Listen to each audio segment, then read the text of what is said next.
السلام عليكم، مرحبا بك. كي دايرين بخير؟ لاباس عليكم؟ نتمنى ان شاء الله تكونوا كاملين بخير وعلى خير، ونلقاكم هذا الفيديو على تم الصحه والعافيه. مرحبا بكم معايا في نسماتكم اشرف وايمان. اليوم غادي نحضر معكم حلوه ديال العيد من ضمن السلسله ديال حلويات العيد. غادي نحضر معكم واحد الحلوه اللي هي اقتصاديه جدا وكتجي رائعه بزاف وكتجي شيشه وناجحه 100% وبمقادير بسيطه جدا وما كتاخذش من الوقت بزاف. نتمنى ان شاء الله تنال الاعجاب ديالكم وتبعوا معايا الفيديو من الاول حتى الاخر باش تعرفوا المقادير وتعرفوا على طريقه التحضير. وما تنساونيش من اللايك ديالكم والتعليقات ديالكم والتشجيع ديالكم. ندوزو لطريقه التحضير والمقادير. اللهم صل وسلم على حبيبنا مصطفى. بالنسبه للمقادير غادي نحتاجوا 4 الحبات ديال الفرماج، وكنحتاجوا 3 معالق كبار ديال النشا و3 معالق كبار ديال السكر كلاصي، نص كاس تاع الزيت، بيضه، بيكين باودر، فاني، وكنحتاجوا الربعه ديال الزبده، والزبده تكون بحراره المطبخ. هنايا درت الزبده ديال مارغرين ديال الحلويات، وكنضيفوا ليه 3 معالق كبار ديال السكر كلاصي،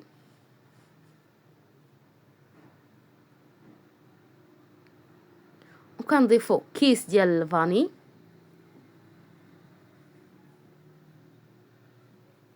كنمزجوا الخليط ديالنا الزبده والسكر كلاصي والفاني. وبالنسبه للزبده من الاحسن تكون بحراره المطبخ باش تجينا سهله في الخدمه.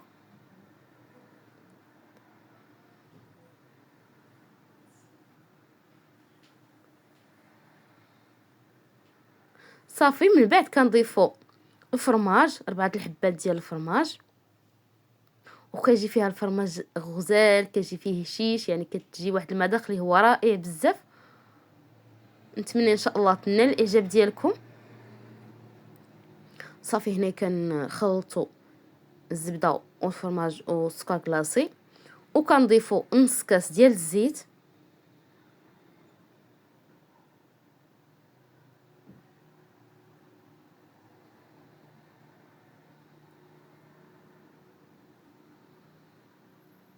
وكنخلطوهم مزيان مزيان حتى كيتجانسوا لي العناصر. من بعد كنضيفوا لهم بيضه كامله. وكما كتشوفوا البنات يعني هاد الحلوه ما كتطلبش المقادير بزاف، يعني مقادير بساط جدا.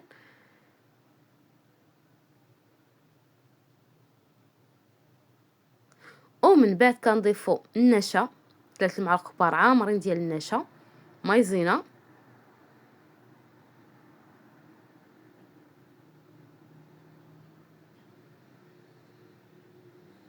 والكيس ديال بيكين باودر خمارة الحلوى من فئة 8 غرام.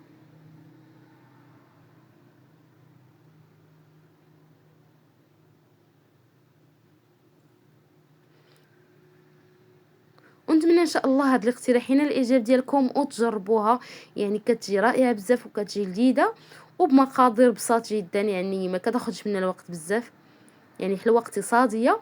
وبالنسبه للدقيق كيبقى على حسب الخليط، يعني كنضيفو شويه بشويه. هانتوما كنحصلوا على واحد العجينه اللي هي رطبه ما كتجيش قاصحه. وهنايا كناخذوا بلاستيك كنفرشوا لها بلاستيك من التحت وبلاستيك من الفوق وكنسرحوها. هانتوما كما كتشوفوا، يعني من الاحسن نديروا بلاستيكه باش نحافظوا على السمك ديالها والشكل ديالها من الفوق. وهنايا كناخذوا المرشم، هنايا درت المرشم ديال الهلال. وبالنسبه للسمك ديال العجينه البنات، يعني من الاحسن ما تكونش رقيقه بزاف، يعني تكون غليظه شويه، ماشي غليظه ولكن المهم تكونش رقيقه مع العجينه هشيشه كتهرس. صافي هنايا غادي ندخلها الفران، والفران كنشعلوه من الفوق ومن التحت حتى كطيب. هانتوما كتشوفوا بعد ما كطيب يعني اللون ديالها كيكون ذهبي، يعني ما كنخليوهاش حتى كتحمر بزاف، يعني غير كتكون اللون ديالها ذهبي. صافي كنخرجوها من الفران. وهنايا كناخذوا كونفيتور، يعني كندهنوها نص ديال هذا الهلال بالكونفيتور، وكنديروه كنغمسوها في الكاوكاو. هنايا الكاوكاو حمرته وطحنته وما طحنتوش بزاف، يعني ما طحنتوش بزاف، يعني خليته شويه.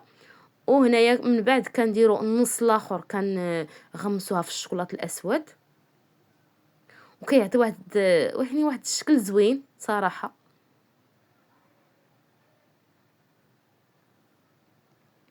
ها نتوما كما كتشوفوا كنديروا النص في الكوفيتور والكاوكاو، ونص الاخر كنديروه في الشكل الاسود، وكنكملوا بنفس الطريقه.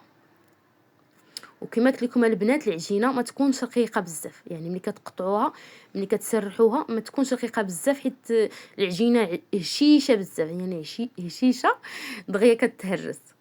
صافي كنديرها بشويه، يعني كنخليها حتى كتبرد، عاد كنديروا لها الدرساج، عاد كنكدوها. صافي هنايا كندير النص ديالها في الشكلاط.